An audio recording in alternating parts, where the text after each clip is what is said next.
Louvado seja Deus por tudo, graça e paz da parte do nosso Senhor Jesus Cristo, e dizer da alegria de estar aqui nesse momento, desfrutando da presença dos irmãos, em comunhão com todos, sabendo que estamos aqui celebrando o aniversário do nosso irmão Alex, mas, como ele bem disse, o mais importante é o culto familiar.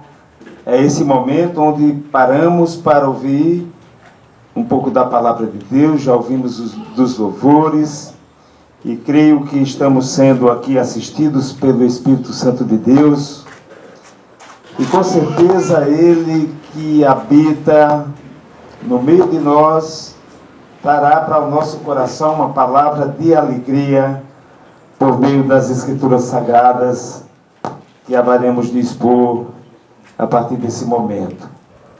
Dizer que Deus haverá de nos abençoar nesse momento com bênção do céu.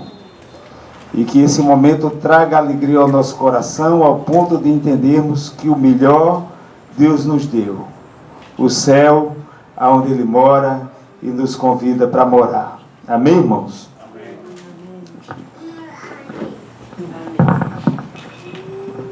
Ontem, assistindo no rádio do carro, eu vi uma enquete na rádio e ela dizia que ontem, estava lembrando que ontem era o dia do livro. Não é isso, Diogo, você? Dia Nacional do Livro. Entretanto, eles estavam fazendo uma enquete e dizendo assim: em se tratando do Dia Internacional do Livro, qual é o seu livro preferido? A repórter disse: o meu de cabeceira é 100 Anos de Solidão. Achei bonito, por sinal, o título do livro, embora não o conheça, mas aí começaram a surgir opiniões. Qual o seu livro de cabeceira? Eu fiquei na expectativa, e acho que me demorei uns 10 minutos com o rádio ligado, de ver alguém ligar ou dizer que o livro que mais aquela pessoa lia, ou que alguém naquele momento ouvindo dissesse que lia, era a Bíblia Sagrada. Eu não sou de ligar para as rádios, quase que assim fazia, para dizer que o meu livro de cabeceira era a Bíblia Sagrada. Mas, no entanto, por que esse assunto? Nós vamos tratar das Escrituras Sagradas. E, portanto, falar dos livros, antes de expor a questão das Escrituras Sagradas, a importância deles para a gente é também oportuna nesse momento. O humano, geralmente, desde a sua existência, ele começa a se relacionar, se comunicando com pessoas, e a partir da escrita, a comunicação veio através dos livros, que nos dão um legado histórico muito importante. Nós, quando estudamos, logo que passamos do período infantil, que chegamos no fundamental, nos deparamos com a história geral necessária para todo aluno, e aprendemos com os compêndios de história geral, que trata da história da Grécia Antiga, livros, relatos feitos 3.000 anos, 2.000 anos antes de Cristo, a história da Mesopotâmia. Conclusão, nós nos deparamos com a ciência histórica, que trata de fazer história, assim escrever, relatar e passar para o homem. Caminhando no que nós estudamos, as crianças assistem, leem Monteiro Lobato, nós assistimos e lemos romances, livros de poesia, de literatura, Castro Alves, talvez, Casimiro de Abreu, lemos coisas mais novas. No entanto, sempre nós lemos. Isso é muito importante para a nossa vida humana. O humano precisa de estar aprendendo a cada dia porções daquilo que as pessoas já viveram e já aprenderam, e para que aquilo lhe sirva como aprendizado para a sua vida humana, para o seu crescimento, para o seu relacionamento, para tudo quanto ele precisa para viver humanamente. Afinal, nós não somos isolados, não podemos viver isolados de conhecimentos, de relacionamentos, nós precisamos disso. No entanto, são nos livros aonde nós encontramos conhecimento, e isso é muito importante. Mas para o momento em que vamos nos deliciar da palavra, nós perguntamos: quanto ao conhecimento humano, nós temos o suficiente para aprender aquilo que necessitamos diariamente para o humano. E para o espiritual, o que temos? O que temos feito ou aonde vamos buscar conhecimento para que aquilo nos sirva de alimento espiritual? Pois, se no humano nós já somos abastecidos, e isso é muito bom, é necessário, não é proibido ler livros, ler romances, ter conhecimentos, adquiri-los para suprir suas necessidades, isso não é proibido. Assim nós já estamos abastecidos humanamente. Mas espiritualmente, o que fazemos? Espiritualmente, nós podemos nos afirmar que nós somos relapsos, negligentes, distraídos, desorientados. Parece até que não precisamos disso. Mas aí nós temos quem nos fala espiritualmente das coisas. Aquele que veio para dividir a história no meio. Hoje, quando nós pegamos a história, nós sabemos que nós vamos estudar tudo o que aconteceu antes de Cristo e depois de Cristo. Jesus Cristo veio falar de coisas eternas para a nossa vida.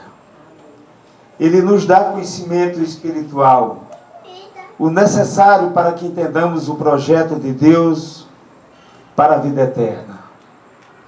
Pois nós não fomos criados tão somente para adquirir conhecimentos científicos, históricos, românticos, poéticos.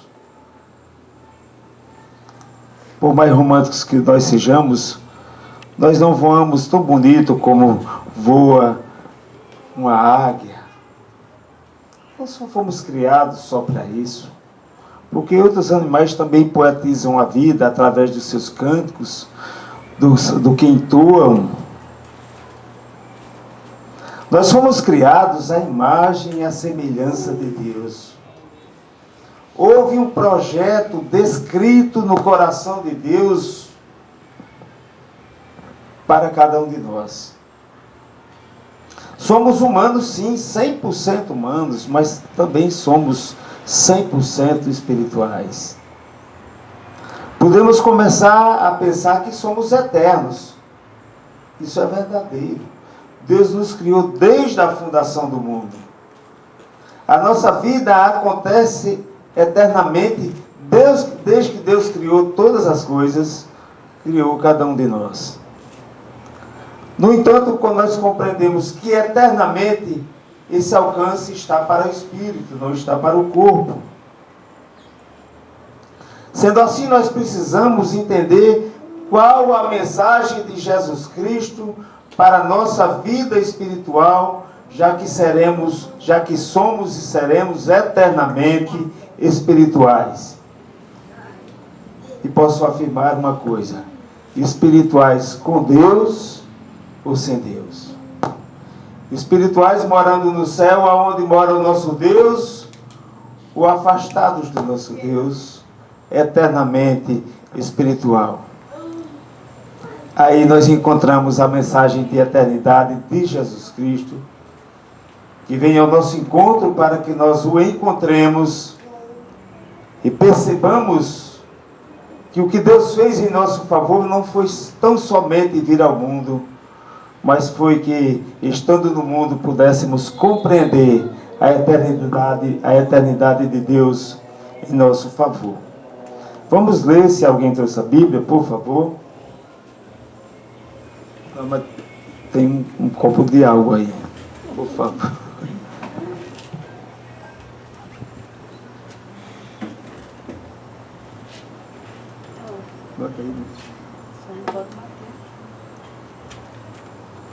Nós vamos ler o que está escrito no Evangelho de São João 5,39. Todos podem ler. Vocês estudam cuidadosamente as Escrituras, porque pensem que nelas tem a vida eterna. E são as Escrituras que testemunham a meu respeito. Contudo, vocês não querem vir a mim para terem vida. Isso foi Jesus falando. Jesus se referindo ao que está escrito na Bíblia Sagrada. E como é bom ver de Jesus, ele mesmo se referindo às Escrituras Sagradas. Quando Jesus voltou para a cidade de Nazaré, onde ele nasceu, ele procurou a sinagoga. Naquele tempo existia a sinagoga. As pessoas liam as Escrituras. As Escrituras Sagradas, no tempo que Jesus veio, não era o Novo Testamento. O Novo Testamento estava sendo feito pela história de Cristo, contemporaneamente vivida por Cristo e seus discípulos. Jesus se referia às Escrituras Sagradas ao Velho Testamento, que é composto por todos os livros do Velho Testamento. O Velho Testamento encerrou a sua história 400 anos antes de Cristo. Foi encerrado tudo que está escrito no Velho Testamento. Na época, o cano sagrado, que quer dizer vara de medir, cano, ele selecionou os 39 livros do Velho Testamento. E ele encerrou 400 anos antes de Cristo. O último profeta do Velho Testamento é Malaquias. Deus retirou a comunicação com o seu povo. Aquele povo que vinha sendo orientado pelos profetas, Deus falava com o seu povo. Mas quando chega no livro de Malaquias, Deus para de se comunicar com o seu povo por meio dos profetas. Passaram-se 400 anos até a vinda de Cristo. E a esse período nós chamamos de período interbíblico, ou silêncio profético. Deus não falou com o povo nesse período.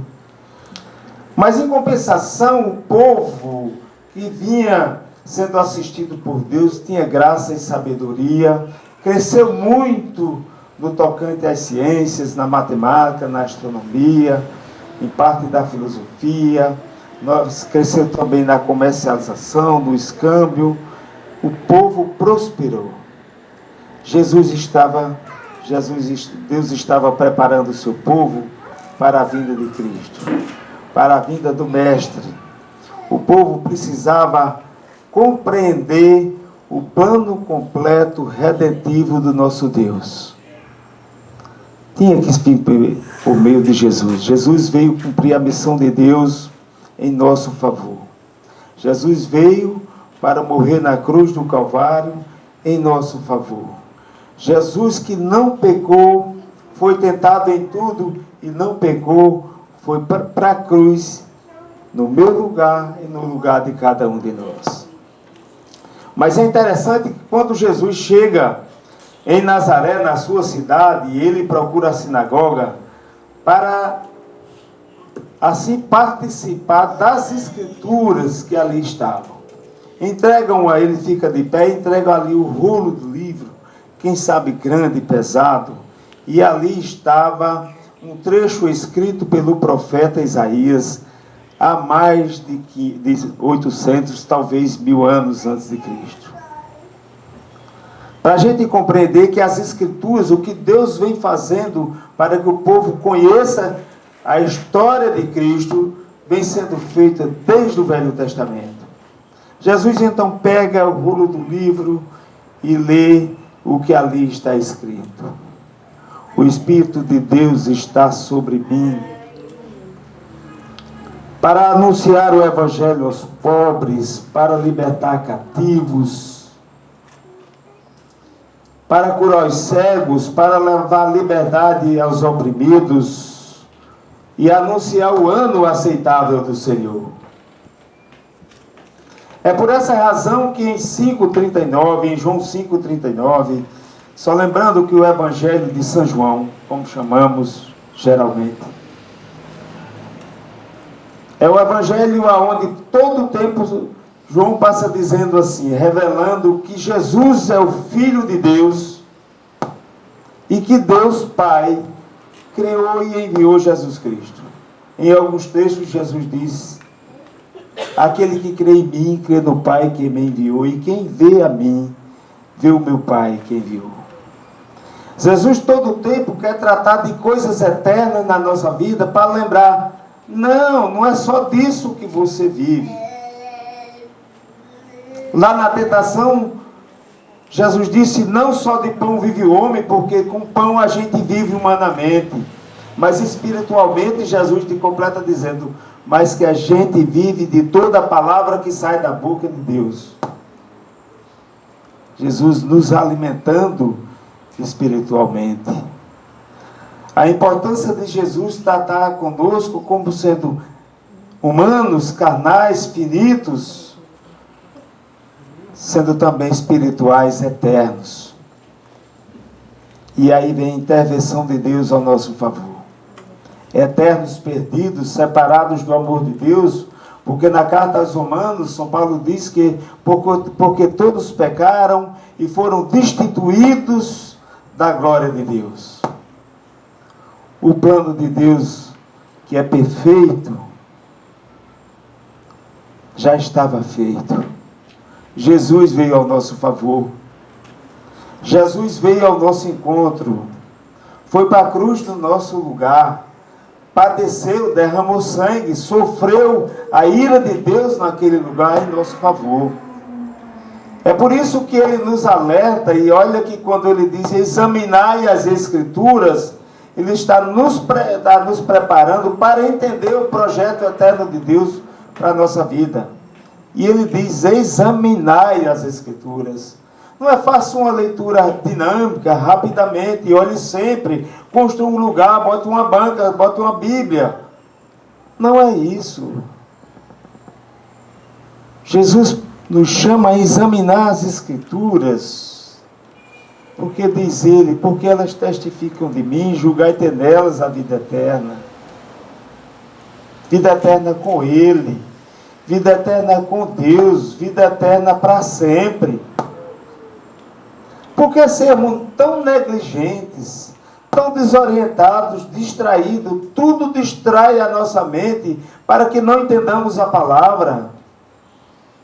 Será que fomos feitos tão mal feitos? Será que somos de fato ineficientes, incapazes de compreender as Escrituras? Não. O Deus que nos fez não nos traiu, não nos enganou.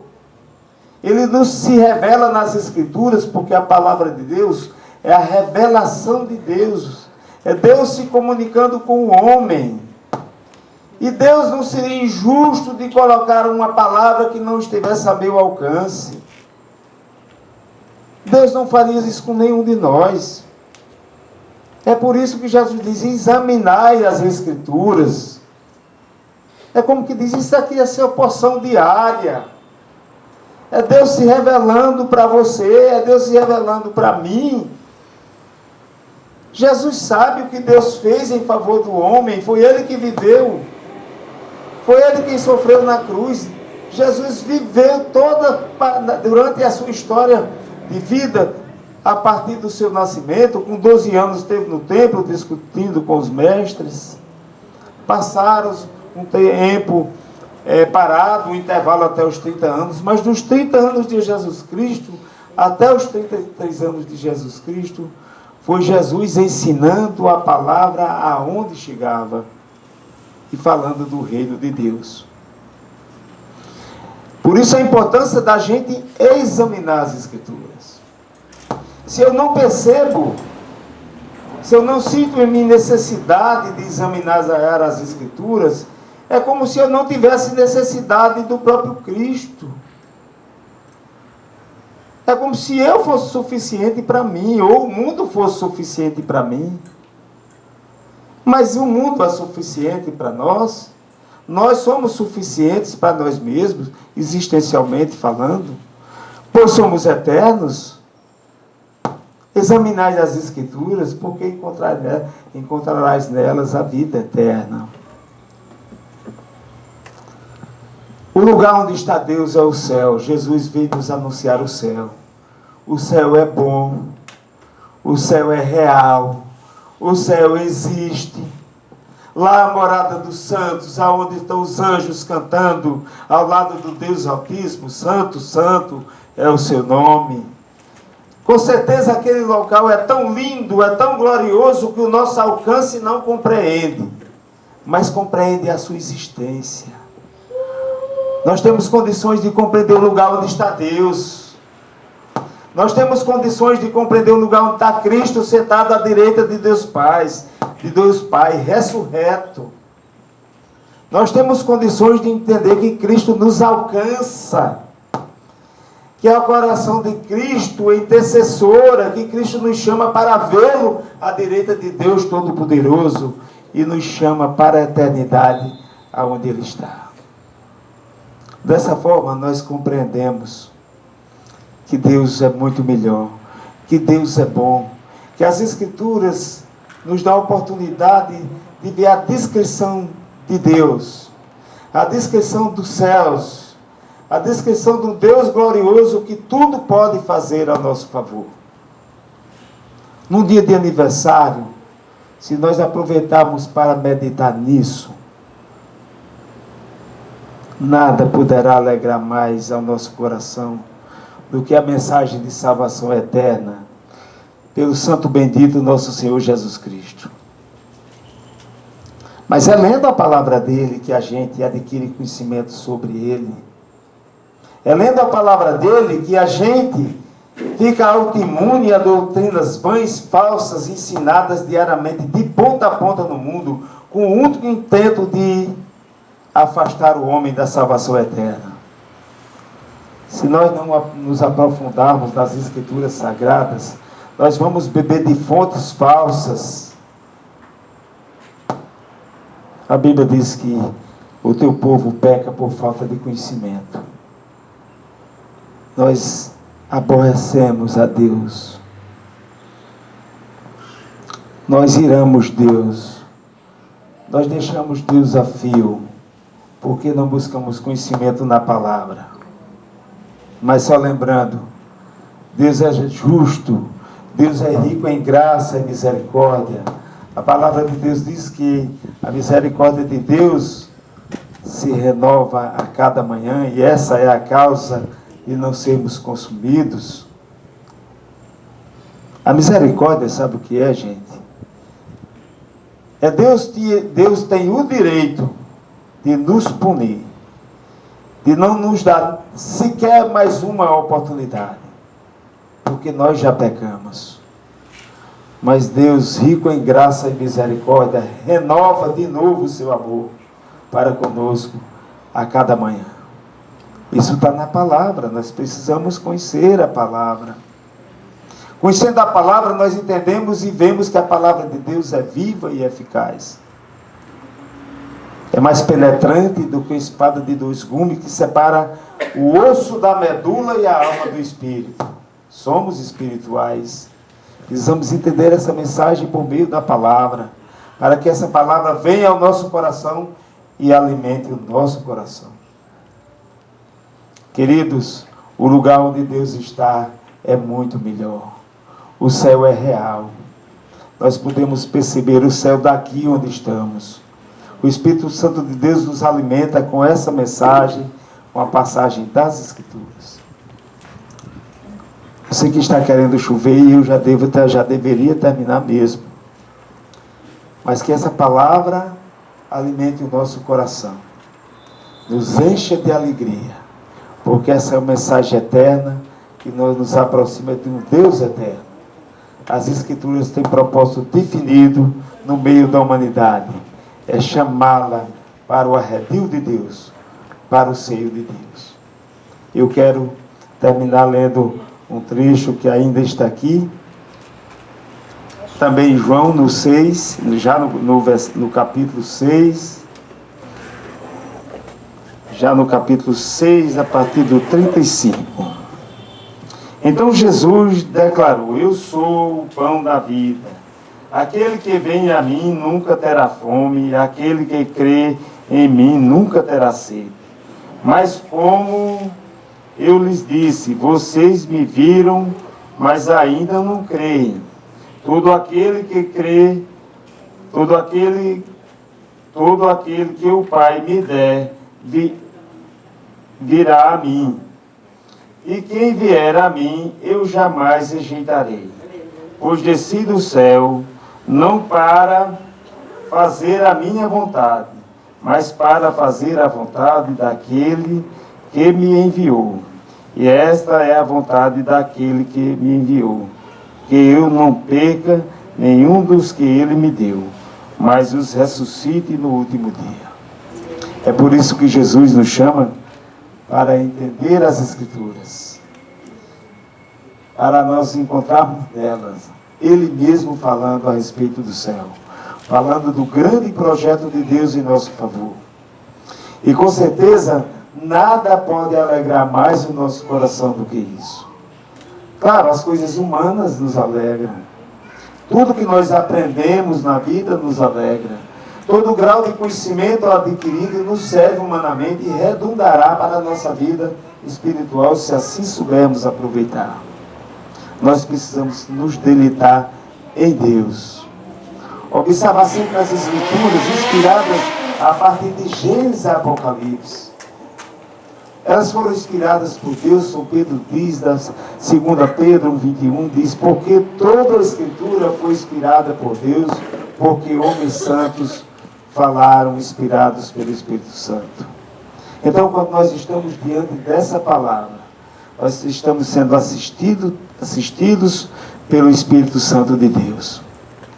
E o meu desejo nesse momento é que uma alegria bem grande no nosso coração flua de forma tamanha a perceber a bondade de Deus ao nosso favor e saber que todas as coisas passarão. Jesus diz que tudo passará, mas a sua palavra não passará.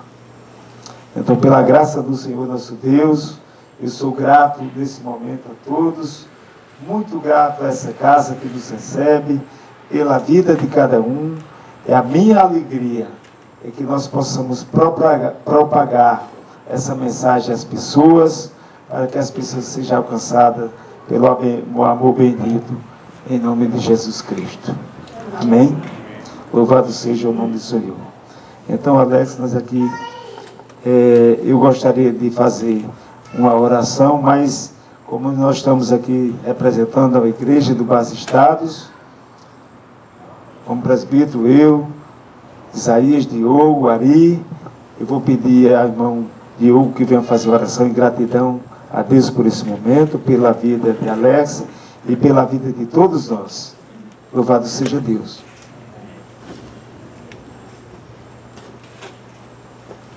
Oremos então. Pai querido, nós te agradecemos, ó Deus, por esse dia que o Senhor fez, para que nele nós pudéssemos bendizer o teu nome. Nós te alegramos por esse dia, Deus, como mais uma oportunidade que o Senhor nos dá de reconhecer a tua bondade e a tua grandeza em nossas vidas. Muito obrigado, Deus, por estar aqui junto com outros irmãos, com outros amigos, louvando ao Senhor, bendizendo ao Senhor, buscando a sua face e agradecendo ao Senhor, tributando ao Senhor todo o louvor e toda a glória por mais um ano concedido ao nosso irmão Alex.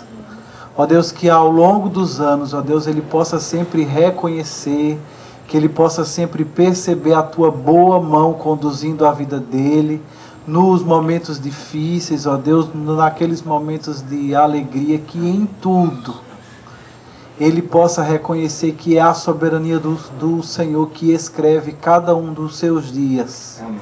E que ele possa se alegrar e que ao lado dele haja uma família, haja uma igreja, ó Deus. Ó Pai, ajuda o teu servo, livra-o de todo mal, que o Senhor possa continuar conduzindo a vida dele e dando-lhe vitória em todas as lutas, que diariamente, ó Deus, Alex possa celebrar a vitória da cruz. Amém. Ajuda-nos, ó Pai, a andarmos nesta vida com a esperança da glória. Deus, é isso que eu te peço pela vida dele também. Que a cada dia ele seja consolado com a esperança da glória, a promessa que o Senhor fez de que um dia estaremos todos diante dele eternamente.